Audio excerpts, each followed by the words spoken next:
Bramblewood Audio presents The Remarkable Rocket by Oscar Wilde, narrated by Cameron Ward.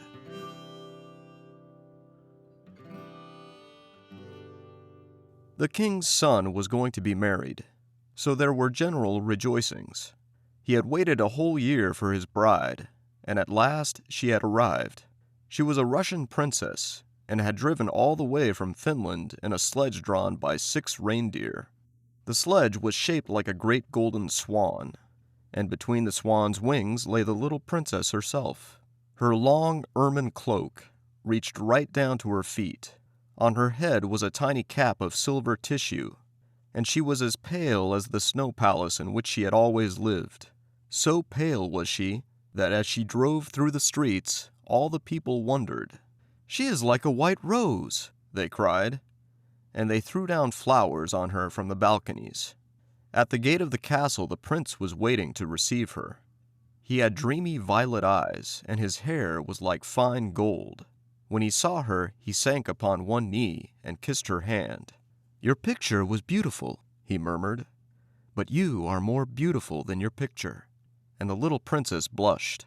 "She was like a white rose before," said a young page to his neighbor, "but she is like a red rose now." And the whole court was delighted.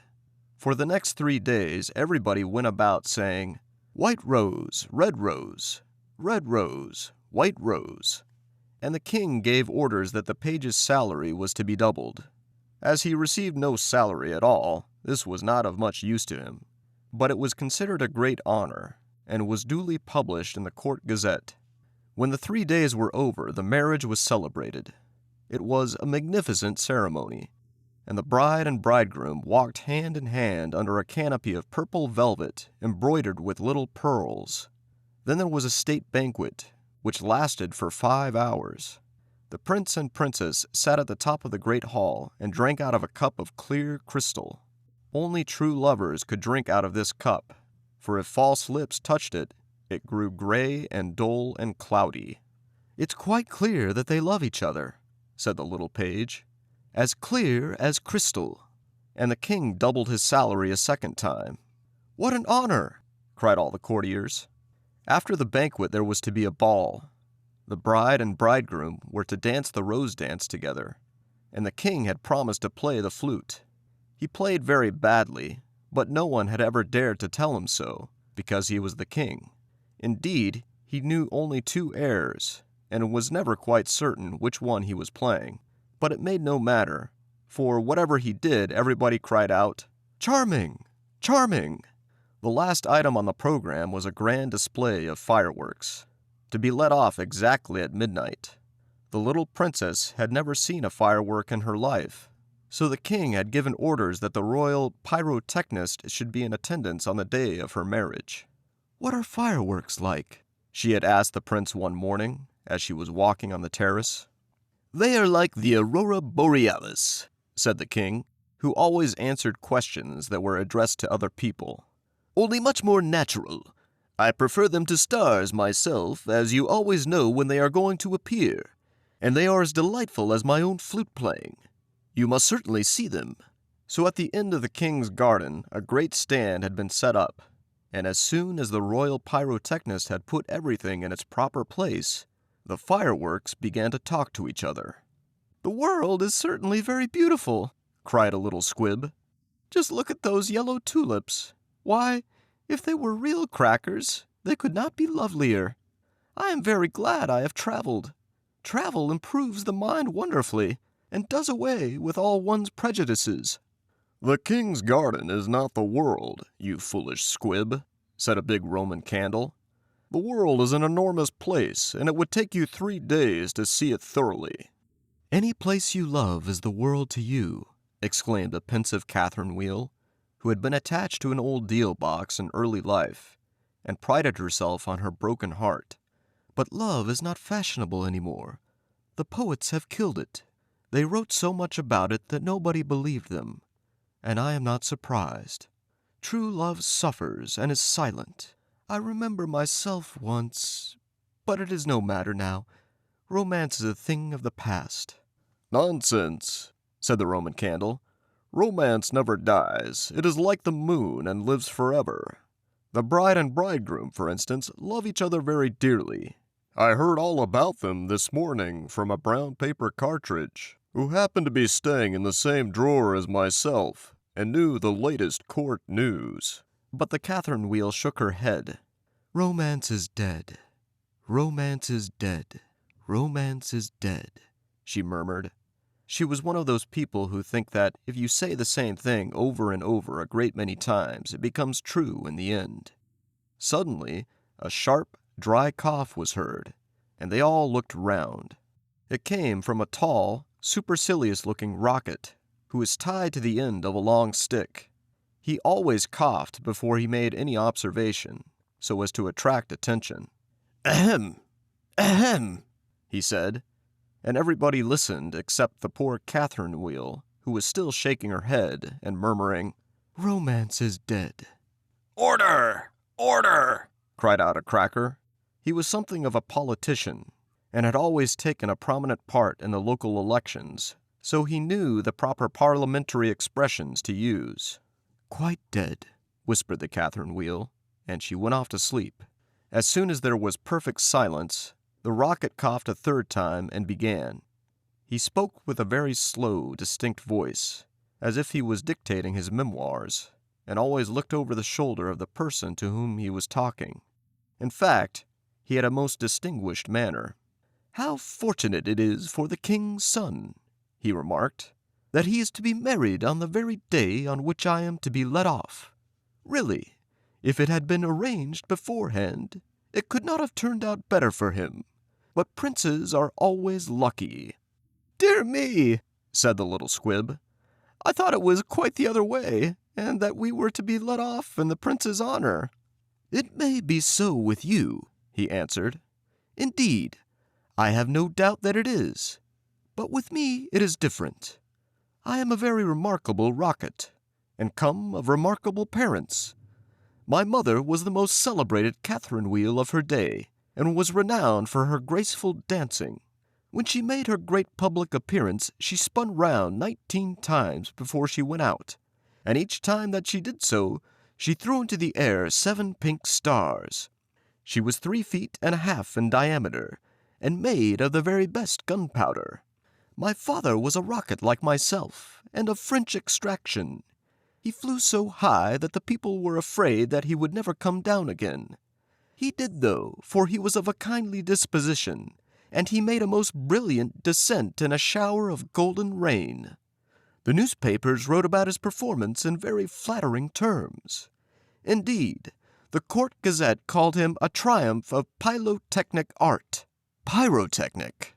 Pyrotechnic, you mean," said a Bengal light. "I know it is pyrotechnic, for I saw it written on my own canister." "Well, I said pyrotechnic," answered the rocket in a severe tone of voice, and the Bengal light felt so crushed that he began at once to bully the little squibs in order to show that he was still a person of some importance. "I was saying," continued the rocket, "I was saying. What was I saying?" "You were talking about yourself," replied the Roman Candle. "Of course, I knew I was discussing some interesting subject when I was so rudely interrupted. I hate rudeness and bad manners of every kind, for I am extremely sensitive. No one in the world is so sensitive as I am. I am quite sure of that." "What is a sensitive person?" said the cracker to the Roman Candle. "A person who, because he has corns himself, always treads on other people's toes," answered the Roman Candle in a low whisper, and the cracker nearly exploded with laughter. "Pray, what are you laughing at?" inquired the rocket. "I am not laughing." "I am laughing because I am happy," replied the cracker. "That is a very selfish reason," said the rocket angrily. "What right have you to be happy? You should be thinking about others. In fact, you should be thinking about me. I am always thinking about myself, and I expect everybody else to do the same. That is what is called sympathy. It is a beautiful virtue, and I possess it in a high degree. Suppose, for instance, anything happened to me tonight. What a misfortune that would be for everyone! The prince and princess would never be happy again. Their whole married life would be spoiled. And as for the king, I know he would not get over it. Really, when I begin to reflect on the importance of my position, I am almost moved to tears." "If you want to give pleasure to others," cried the Roman Candle, "you had better keep yourself dry." "Certainly," exclaimed the Bengalite, who was now in better spirits. "That is only common sense." "Common sense indeed," said the Rocket indignantly. "You forget that I am very uncommon and very remarkable. Why, anybody can have common sense, provided that they have no imagination. But I have imagination, for I never think of things as they really are. I always think of them as being quite different. As for keeping myself dry, there is evidently no one here who can at all appreciate an emotional nature. Fortunately for myself, I don't care. The only thing that sustains one through life is the consciousness of the immense inferiority of everybody else. And this is a feeling that I have always cultivated. But none of you have any hearts. Here you are, laughing and making merry, just as if the prince and princess had not just been married."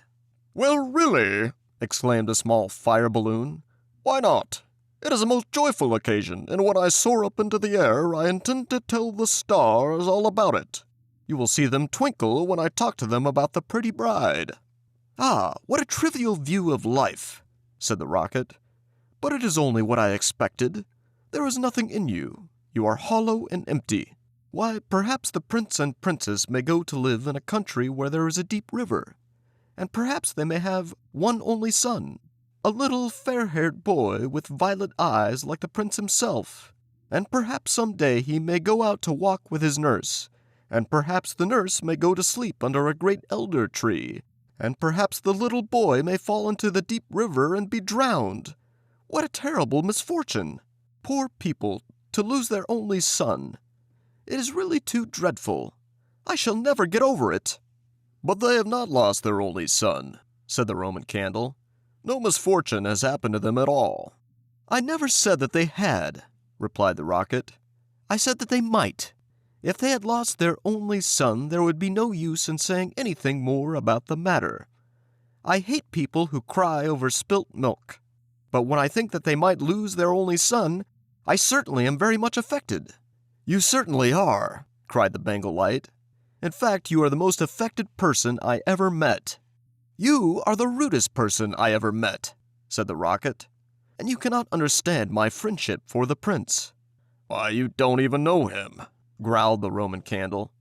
"I never said I knew him," answered the Rocket. "I dare say that if I knew him, I should not be his friend at all. It is a very dangerous thing to know one's friends." "You had really better keep yourself dry," said the fire balloon. "That is the important thing." "Very important for you, I have no doubt," answered the Rocket. "But I shall weep if I choose." And he actually burst into real tears, which flowed down his stick like raindrops, and nearly drowned two little beetles, who were just thinking of setting up house together, and were looking for a nice dry spot to live in.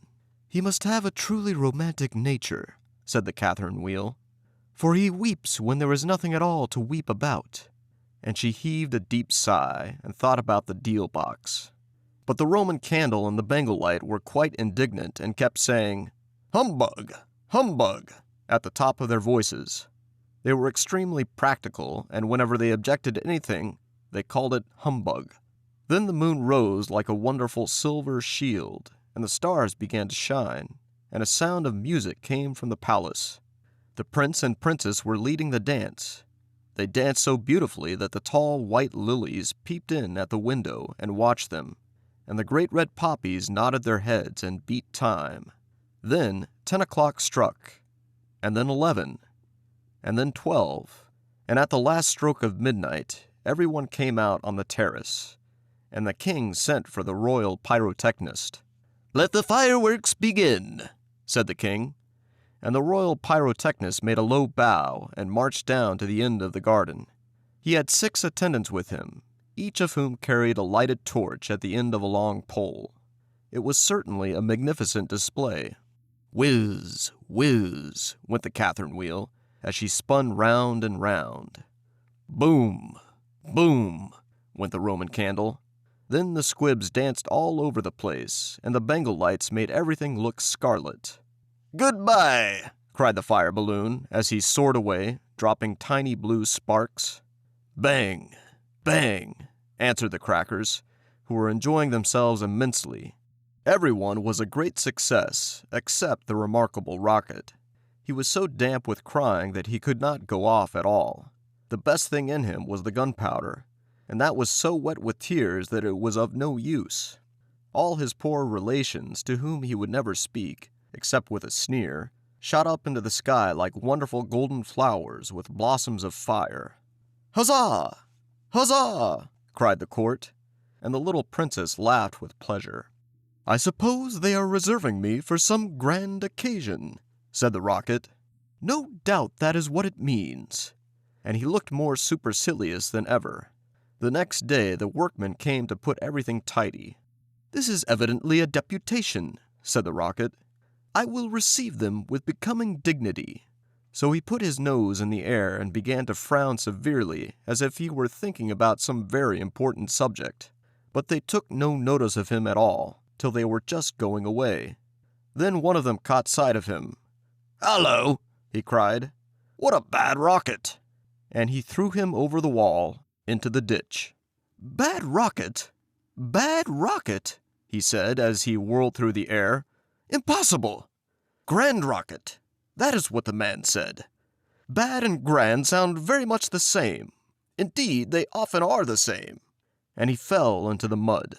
"It's not comfortable here," he remarked, "but no doubt it is some fashionable watering place, and they have sent me away to recruit my health. My nerves are certainly very much shattered, and I require rest." Then a little frog, with bright jeweled eyes and a green mottled coat, swam up to him. "A new arrival, I see," said the frog. "Well, after all, there is nothing like mud. Give me rainy weather and a ditch, and I am quite happy. Do you think it will be a wet afternoon?" "I am sure I hope so, but the sky is quite blue and cloudless. What a pity." "Ahem, ahem," said the Rocket, and he began to cough. "What a delightful voice you have!" cried the frog. "Really, it is quite like a croak, and croaking is of course the most musical sound in the world. You will hear our glee club this evening. We sit in the old duck pond close by the farmer's house, and as soon as the moon rises we begin. It is so entrancing that everybody lies awake to listen to us. In fact, it was only yesterday that I heard the farmer's wife say to her mother that she could not get a wink of sleep at night on account of us. It is most gratifying to find oneself so popular." "Ahem, ahem," said the Rocket angrily. He was very much annoyed that he could not get a word in. "A delightful voice, certainly," continued the frog. "I hope you will come over to the duck pond. I am off to look for my daughters. I have 6 beautiful daughters, and I am so afraid the pike may meet them. He is a perfect monster, and would have no hesitation in breakfasting off them. Well, goodbye. I have enjoyed our conversation very much, I assure you." "Conversation indeed," said the Rocket. "You have talked the whole time yourself. That is not conversation." "Somebody must listen," answered the frog, "and I like to do all the talking myself. It saves time and prevents arguments." "But I like arguments," said the Rocket. "I hope not," said the frog complacently. "Arguments are extremely vulgar, for everybody in good society holds exactly the same opinions. Goodbye a second time. I see my daughters in the distance." And the little frog swam away. "You are a very irritating person," said the Rocket, "and very ill-bred. I hate people who talk about themselves as you do, when one wants to talk about oneself as I do. It is what I call selfishness. And selfishness is a most detestable thing, especially to anyone of my temperament, for I am well known for my sympathetic nature. In fact, you should take example by me. You could not possibly have a better model. Now that you have the chance, you had better avail yourself of it, for I am going back to court almost immediately. I am a great favorite at court. In fact, the prince and princess were married yesterday in my honor. Of course, you know nothing of these matters, for you are a provincial." "There is no good talking to him," said a dragonfly, who was sitting on the top of a large brown bulrush. "No good at all, for he has gone away." "Well, that is his loss, not mine," answered the Rocket. I am not going to stop talking to him merely because he pays no attention. I like hearing myself talk. It is one of my greatest pleasures. I often have long conversations all by myself, and I am so clever that sometimes I don't understand a single word of what I am saying." "Then you should certainly lecture on philosophy," said the dragonfly, and he spread a pair of lovely gauze wings and soared away into the sky. "How very silly of him not to stay here," said the rocket. "I am sure that he has not often got such a chance of improving his mind. However, I don't care a bit. Genius like mine is sure to be appreciated some day." And he sank down a little deeper into the mud. After some time, a large white duck swam up to him. She had yellow legs and webbed feet, and was considered a great beauty on account of her waddle. "Quack, quack, quack," she said. "What a curious shape you are. May I ask, were you born like that, or is it a result of an accident?" "It is quite evident that you have always lived in the country," answered the rocket. "Otherwise you would know who I am. However, I excuse your ignorance. It would be unfair to expect other people to be as remarkable as oneself. You will no doubt be surprised to hear that I can fly up into the sky and come down in a shower of golden rain." "I don't think much of that," said the duck, "as I cannot see what use it is to anyone. Now, if you could plow the fields like the ox, or draw a cart like the horse, or look after the sheep like the collie dog, that would be something." "My good creature," cried the rocket in a very haughty tone of voice, "I see that you belong to the lower orders. A person of my position is never useful. We have certain accomplishments, and that is more than sufficient. I have no sympathy myself with industry of any kind, least of all with such industries as you seem to recommend. Indeed, I have always been of opinion that hard work is simply the refuge of people who have nothing whatever to do." "Well, well," said the duck, who was of a very peaceable disposition, and never quarreled with anyone. "everybody has different tastes. I hope at any rate that you are going to take up your residence here." "Oh, dear no," cried the rocket. "I am merely a visitor, a distinguished visitor. The fact is that I find this place rather tedious. There is neither society here nor solitude. In fact, it is essentially suburban. I shall probably go back to court, for I know that I am destined to make a sensation in the world." "I had thoughts of entering public life once myself," remarked the duck. "There are so many things that need reforming. Indeed, I took the chair at a meeting some time ago, and we passed resolutions condemning everything that we did not like. However, they did not seem to have much effect. Now I go in for domesticity and look after my family." "I am made for public life," said the rocket, "and so are all my relations, even the humblest of them. Whenever we appear, we excite great attention. I have not actually appeared myself, but when I do so, it will be a magnificent sight. As for domesticity, it ages one rapidly and distracts one's mind from higher things." "Ah, the higher things of life, how fine they are," said the duck. "And that reminds me how hungry I feel." And she swam away down the stream, saying, "Quack, quack, quack." "Come back! Come back!" screamed the rocket. "I have a great deal to say to you." But the duck paid no attention to him. "I am glad that she has gone," he said to himself. "She has a decidedly middle-class mind." And he sank a little deeper still into the mud, and began to think about the loneliness of genius, when suddenly 2 little boys in white smocks came running down the bank with a kettle and some faggots. "This must be the deputation," said the rocket, and he tried to look very dignified. "Hullo!" cried one of the boys. "Look at this old stick. I wonder how it came here." And he picked the rocket out of the ditch. "Old stick," said the rocket. "Impossible! Gold stick! That is what he said. Gold stick is very complimentary. In fact, he mistakes me for one of the court dignitaries." "Let us put it into the fire," said the other boy. "It will help to boil the kettle." So they piled the faggots together and put the rocket on top and lit the fire. "This is magnificent," cried the rocket. "They are going to let me off in broad daylight so that everyone can see me. We will go to sleep now," they said, "and when we wake up the kettle will be boiled." And they lay down on the grass and shut their eyes. The rocket was very damp, so he took a long time to burn. At last, however, the fire caught him. "Now I am going off," he cried, and he made himself very stiff and straight.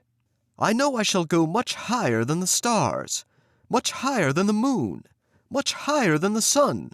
In fact, I shall go so high that—" Fizz, fizz, fizz, and he went straight up into the air.